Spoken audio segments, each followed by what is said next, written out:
తూర్పుగోదావరి జిల్లా అనపర్తి టీడీపీ అభ్యర్థిగా మొదటి లిస్టులో నల్లమిల్లి రామకృష్ణారెడ్డి పేరు ప్రకటించారు. కూటమిలో భాగంగా అనపర్తి ఎమ్మెల్యే అభ్యర్థిగా ఆ స్థానం బీజేపీకి కేటాయిస్తున్నట్లుగా వస్తున్న కథనాలపై టీడీపీ నాయకులు అసహనం వ్యక్తం చేస్తున్నారు. తమ నాయకుడికి టికెట్ ఇవ్వకుండా వేరే బీజేపీకి ఇస్తే సహించేది లేదు అంటూ హెచ్చరిస్తున్నారు.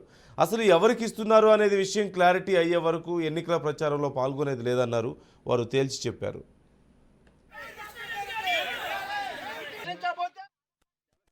ఎన్డీఏ ఉమ్మడి అభ్యర్థిగా శ్రీ నల్లమిల్లి రామకృష్ణారెడ్డి గారు 5 సంవత్సరాల నుంచి గట్టిగా పోరాడుతూ నియోజకవర్గాల్లో గట్టిగా ఉండటంతో జనసేన నుంచి కూడా ఎవరు కూడా ఆశించకుండా రామకృష్ణారెడ్డి గారి నాయకత్వాన్ని సపోర్ట్ చేసుకుంటూ మేము అందరం కూడా కార్యకర్తలు అనపర్తి నియోజకవర్గంలో మా పవన్ కళ్యాణ్ గారు, చంద్రబాబు నాయుడు గారు కలిపి ప్రకటించిన తర్వాత, రామకృష్ణారెడ్డి గారి పేరు ప్రకటించిన తర్వాత సమన్వయ మీటింగ్లు పెట్టుకుంటూ, ఆత్మీయ సమావేశాలు పెట్టుకుంటూ జనసేన, తెలుగుదేశం, బీజేపీ కార్యకర్తలు అందరినీ కలుపుకుంటూ నియోజకవర్గంలో 80% ప్రసారం చేసేసి రామకృష్ణారెడ్డి గారి అభ్యర్థి సైకిల్ గుర్తు మీద మనం ఓటేయాలి అని ప్రతి ఓటర్స్ గా చెప్పిన తర్వాత ఈ రోజు మళ్ళీ మార్పు అంటే అది చాలా దుర్మార్గంగా ఉంటున్నది.